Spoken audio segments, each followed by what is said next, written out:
Welcome to math access. तो आज के वीडियो में करने वाले हैं आप सभी के क्लास 11 मैथ्स के चैप्टर 9 के मिसलेनियस एक्सरसाइज के क्वेश्चन नंबर 9 एंड 10 का सॉल्यूशन। क्वेश्चन नंबर 9 में आप बच्चों को दिया गया है कि the three line whose equation और y equals to m1x plus c1, y equals to m2x plus c2 and y equals to m3x plus c3 are the concurrent lines then so that, ये हमें show करना है।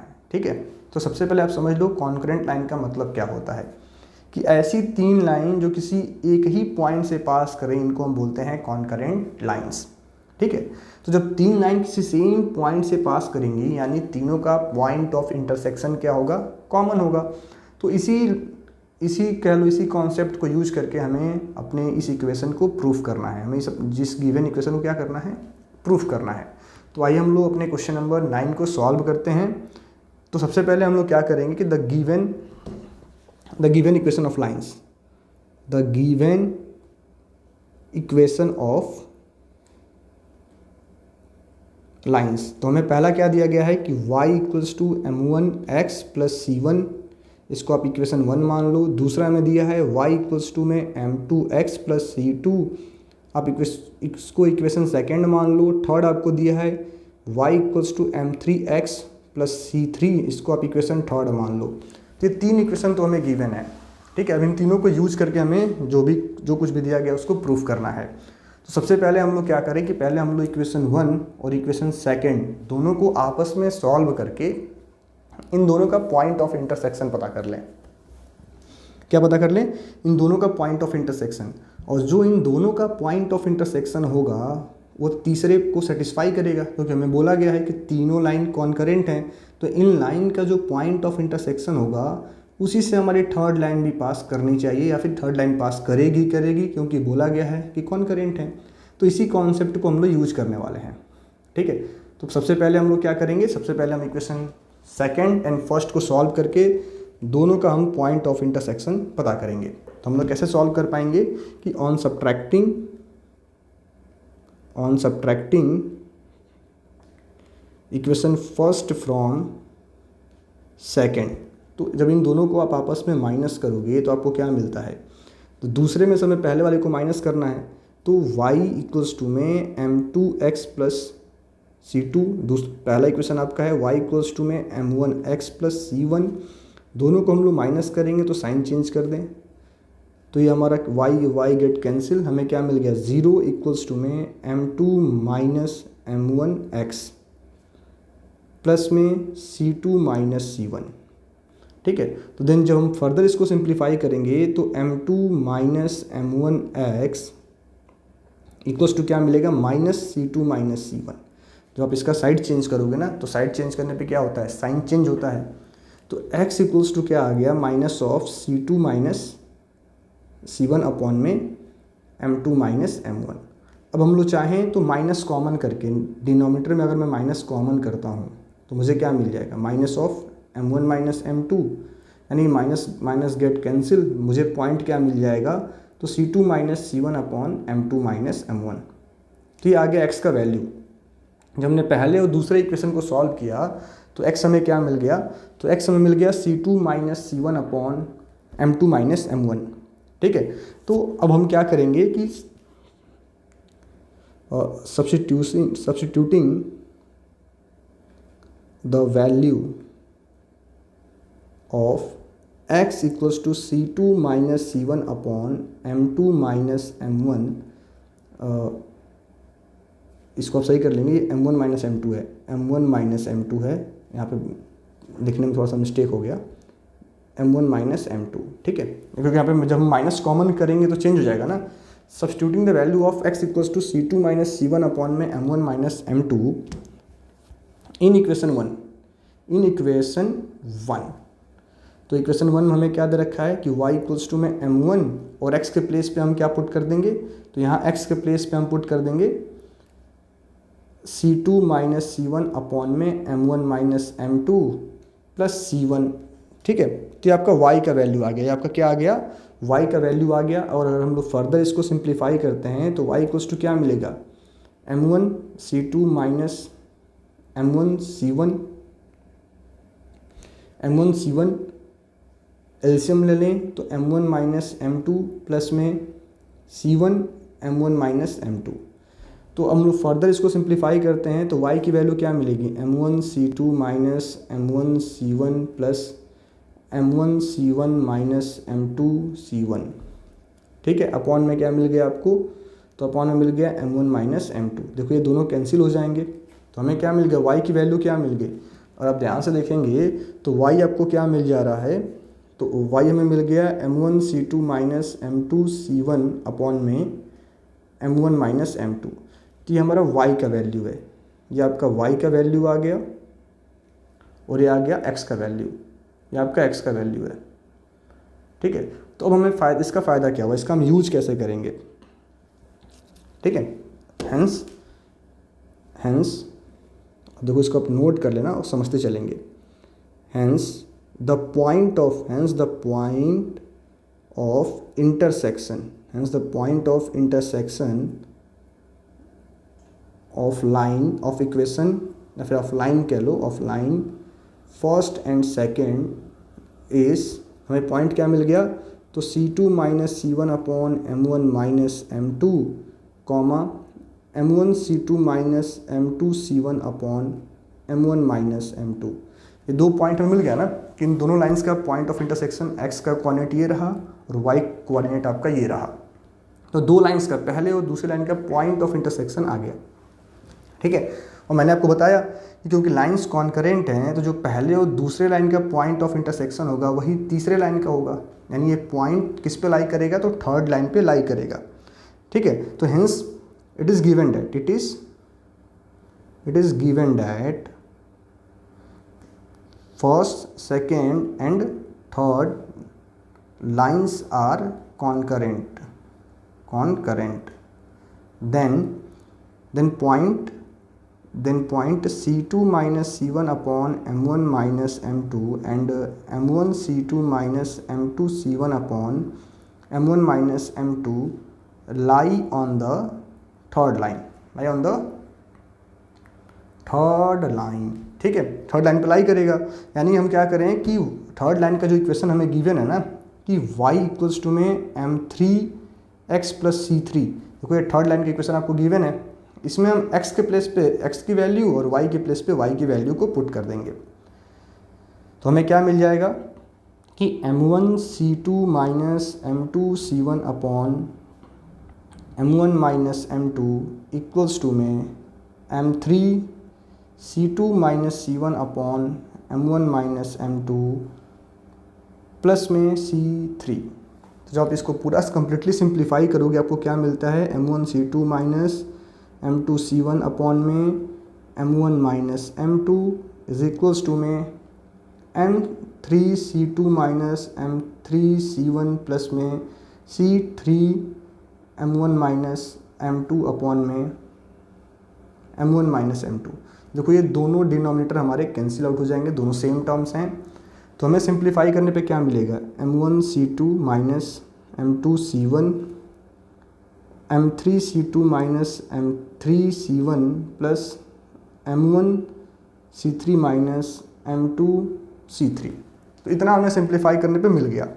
अब हमें इसको क्या करना है, रीअरेंज करना है, क्योंकि हमें अपने पहले इक्वेशन से मैच करना है। हमें अपने पहले इक्वेशन से क्या करना है, मैच करना है।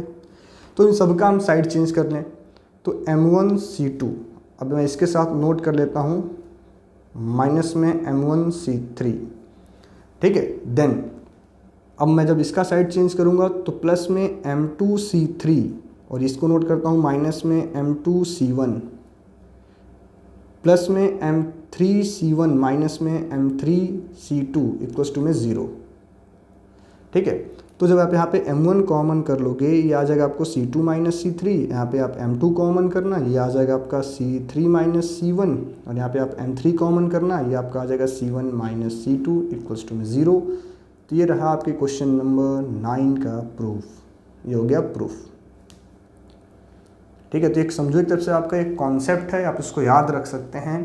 ठीक है, कि यह हमारा एक कॉन्सेप्ट है कि अगर 3 कॉन्करेंट लाइन देंगी तो उनको हमें कैसे सॉल्व करना होता है। तो आशा करते हैं क्वेश्चन नंबर 9 आप बच्चों को काफ़ी अच्छे से समझ में आया होगा। देन इसी के बाद से हमारा अगला क्वेश्चन है क्वेश्चन नंबर 10।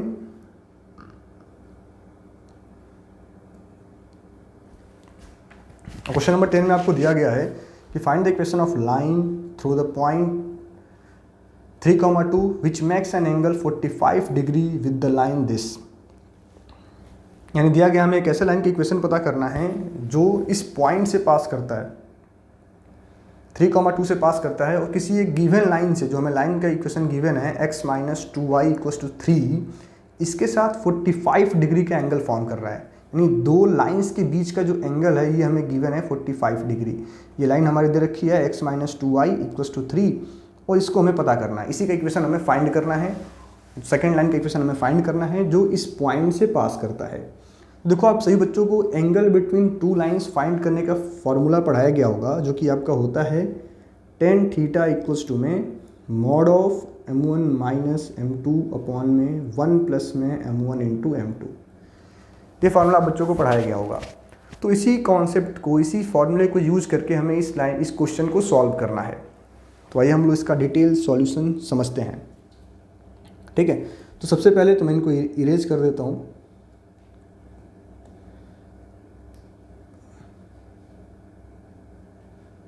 तो क्वेश्चन नंबर 10, अब क्वेश्चन नंबर 10 में सबसे पहले मैं क्या करता हूँ कि let the slope of the required line, of the required line is m1। मान लेते हैं कि जो हमें लाइन चाहिए उसका स्लोप क्या है, m1। The given